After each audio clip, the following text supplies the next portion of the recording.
ఇప్పుడు మాకు హెల్పర్కి వచ్చి 7,000 శాలరీ ఇస్తున్నారండి. వర్కర్కి వచ్చి టీచర్ అంటే వర్కర్కి 10,500 11,500 11,500 7,000 రూపాయల శాలరీ తీసుకుంటున్నాం మేము. ఎక్కడ పెట్టారంటే మమ్మల్ని గవర్నమెంట్ ఎంప్లాయ్. మాకు సచివాలయంకి వెళ్ళి మా పిల్లలు రేషన్ కార్డులో లేరనుకోండి, యాడ్ చేయించుకోవడానికి మేము వెళ్ళామనుకోండి, అమ్మ మీ ఆధార్ కొట్టి మీరు గవర్నమెంట్ ఎంప్లాయ్, మీకు ఏమీ రావు.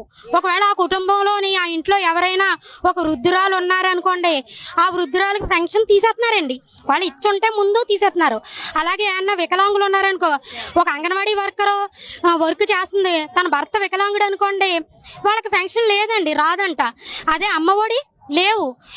ఇంకా ఏంటంటే రేషన్ కార్డు కూడా మెయిన్ ఇంపార్టెంట్గా, రేషన్ కార్డే లేకపోతే 11,500 రూపాయల శాలరీ కాకినాడలో నివసించే అర్బన్ ప్రాజెక్ట్ వాళ్ళకి కేవలం ఇంటది ఒక 2 రూములు తీసుకుంటే 6,000 రూపాయలండి.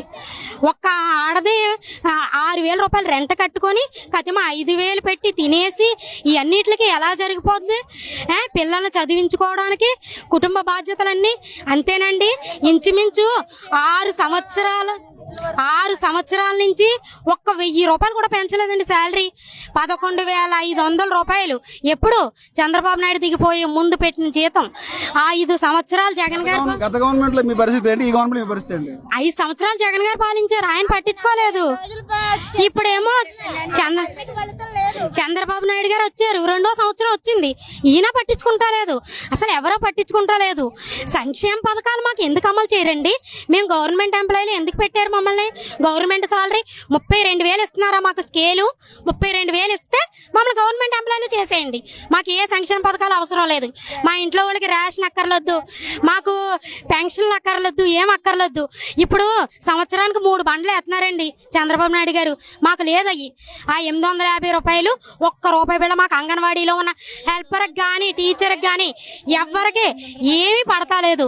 మరి ఏం చేయమంటారు? ధర్నా చేయకపోతే మా కార్మికులందరం మరి ఇలా రాకపోతే మా పరిస్థితి ఏంటి? ఎన్ని సంవత్సరాల నుంచి 30 సంవత్సరాల నుంచి ఈ డిపార్ట్మెంట్ నమ్ముకొని దీంట్లోనే పని చేస్తున్నారు. 150 రూపాయల జీతం నుంచి చేసిన వాళ్ళకి ఈనాడు 10,000 రూపాయలతో బ్రతకగలరండి అసలు అని రెంట్ కట్టుకొని? ఎంత దారుణం అండి. కూడా లేదు అసలు. బెనిఫిట్ మేము కాకినాడ నుంచి వచ్చామండి. రిటైర్మెంట్ 30 సంవత్సరాల నుంచి చేసి పని చేసి వాళ్ళు రిటైర్మెంట్ అయిన తర్వాత వాళ్ళకి కలిగేది ఏమీ లేదండి. పిఎఫ్ కానీ ఏమీ లేవు. వాళ్ళు ఎంత దయనీయంగా ఉన్నారంటే కొంతమంది కనీసం దహన సంస్కారాలు చేయడానికి కూడా వేరే టీచర్ల మీద వేరే వాళ్ళ మీద ఆధారపడుతున్నారండి. మాకంటూ ఒక సెక్యూరిటీ లేదు. మేము ఇంత మా శ్రమ గవర్నమెంట్ గుర్తిస్తలేదండి, ఎవరు గుర్తిస్తలేదు. ఇప్పుడైనా గవర్నమెంట్ గుర్తించి మా శ్రమకు తగిన ఫలితం ఇవ్వాలని మేము కోరుకుంటున్నాం.